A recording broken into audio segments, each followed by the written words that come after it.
Don't touch. It stings. Okay. Chili. Done. Hey. See? You big baby. You.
Well, I'm very pro for it. I think that it's really needed. I think that's something that the kids really need to have done, because if you don't, you'll never stop the problems, and in the future there may be more epidemics. And I do not subscribe, or I don't really believe that all the bad things that they're saying about the vaccines are really there.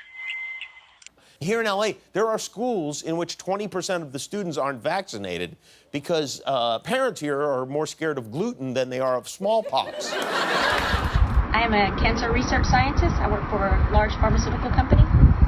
Are you a mother? Yes, I am. How old are your kids? 17 and 9. Were your kids vaccinated as babies? Yes, they were. Are you for vaccinating children? I'm okay with it. What are the benefits of children getting vaccinated? Benefits of children getting vaccinated is keeping them from being exposed to and being sickened by potentially deadly diseases. What are the negative consequences that not getting your children vaccinated can have on them and your community? Negative consequences of not being vaccinated is, again, exposure to communicable diseases that could potentially be life-threatening, and that's it. To your knowledge, what is the most important vaccine that kids should receive? My personal experience, speaking as a mother, not as an expert on vaccinations, I think that the polio virus vaccine is very important. I have an uncle who's probably about in his 60s, and he, as a youth, was exposed to polio, and he is physically handicapped, not mentally, but physically handicapped from the polio virus. So I think that's pretty important. As a parent, I would not want to see my children have to suffer with that disease. Additionally, I would like to add the HPV vaccination. I'm not for that. I've seen too many little girls personally become physically and mentally injured by this vaccine.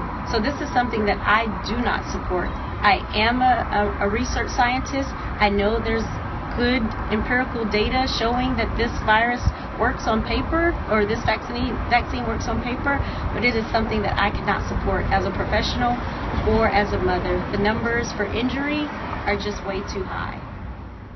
The past few days, 2 new cases of measles have been linked to the Disneyland outbreak. It brings the total number of diagnosed patients to 87 across 7 states. The spread of the illness has reignited the debate over vaccinations and what can happen when people choose to forego them. One local mom says the consequences can be devastating. Her infant daughter died of a disease that is normally kept at bay with immunizations. The other infants, Bree was vulnerable to something that could be passed along by an unvaccinated child or adult. If we stop vaccinating, this is what's going to happen. We're going to start to see these diseases arise again. More than 100 children in the United States last flu season, and that 90% of those children who died from the flu last flu season had not received a flu shot. This is according to a new report by the CDC aimed to encourage Americans to get vaccinated. We are getting into flu shot season. With technology at our fingertips, I was able to utilize this tool by posting a survey to social media, basically asking everyone on Twitter if they had been vaccinated as a child. Over 133 people were able to participate in this survey, and our results concluded that 95% of people had gotten vaccinated when they were children. So no matter how controversial the topic is, 95% of people and parents agreed to getting their child vaccinated. Now, 5% of these people were not vaccinated. This shows that there is still a risk to society and the well-being of others. They can still be carrying infectious diseases such as measles and smallpox that have been upcoming recently because some people decided that vaccinations are not smart. We have seen the comeback of measles and chickenpox and many other diseases that have been known to kill infants because they have not been vaccinating their children.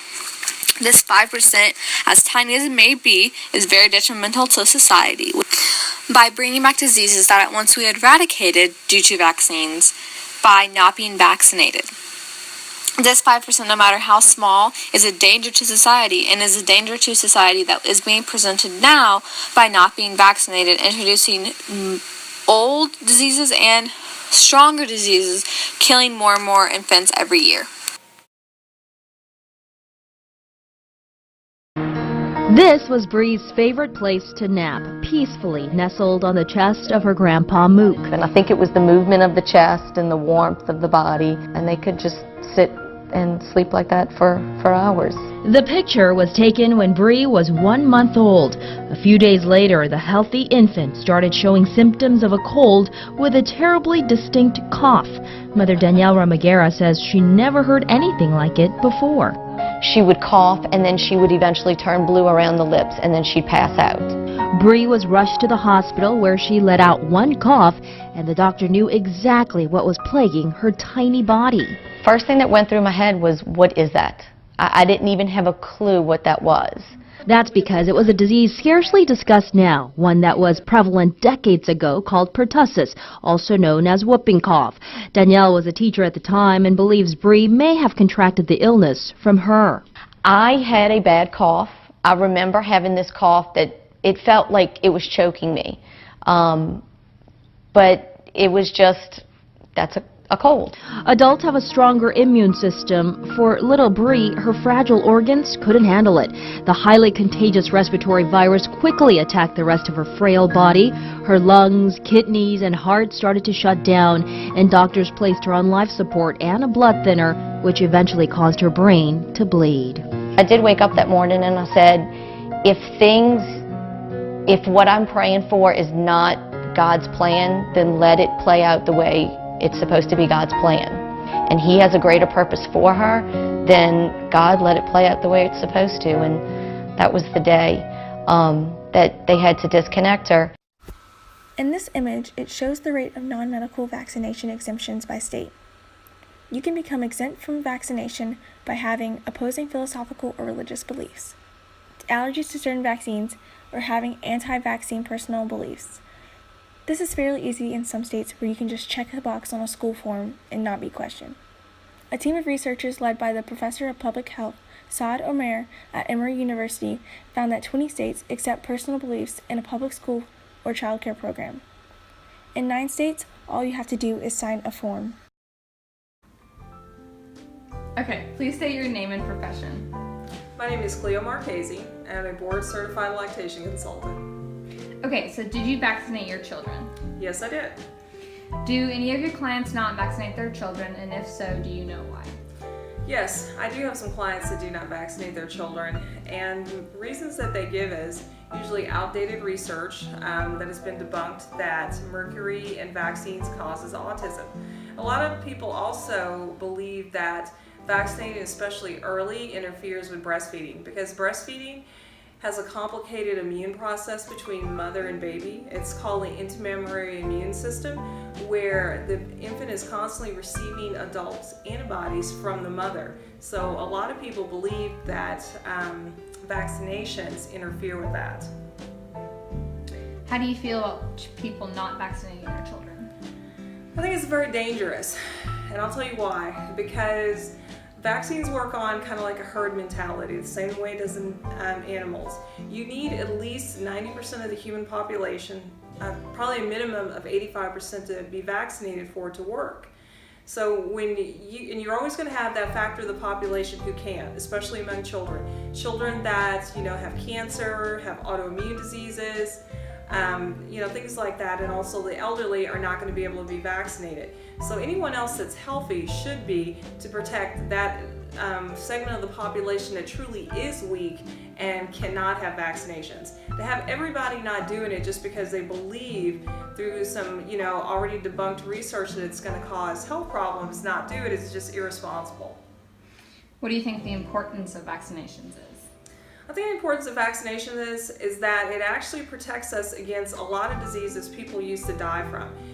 People live in modern times where we have clean water, good sanitation, and vaccinations and antibiotics. And what they don't realize is those things, those modern conveniences, are the main reasons why people, and especially infants, don't die in droves the way they used to.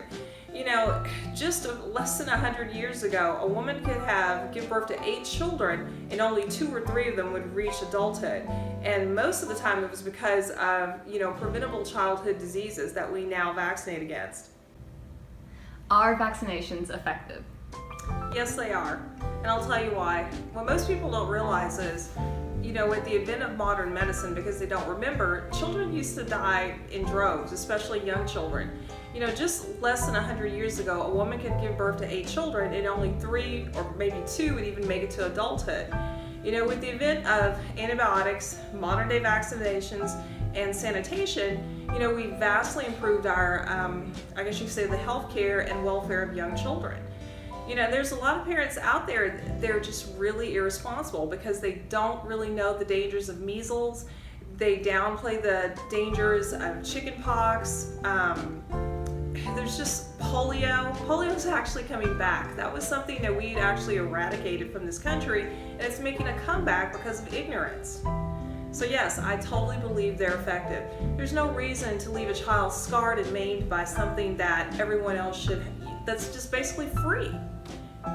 You could, even the most poor and indigent children can go down to the free clinic and have, get an inoculation, but yet now you have what I call, wealthy yuppie parents that, they've been reading too much Dr. Google, and now they all of a sudden call themselves, an expert in immunology, pediatrics, and I guess you say in worldwide zoonosis. So it's kind of offensive to me, and it's very irresponsible.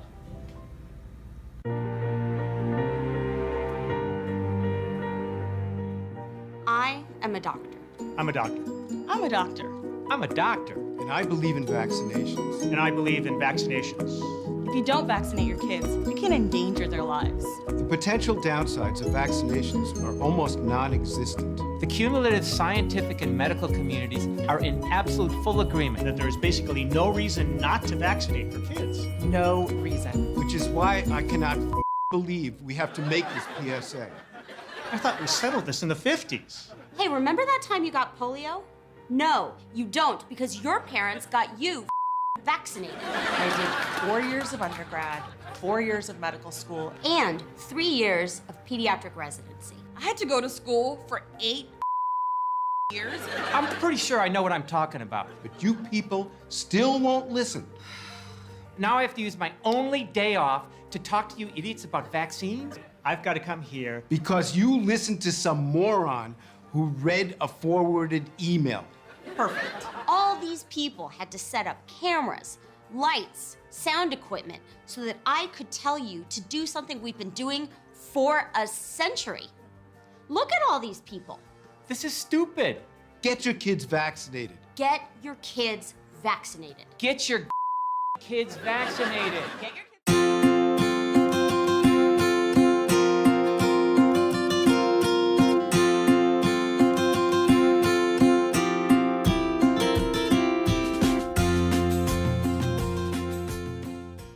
Keep you safe from HPV. HP what?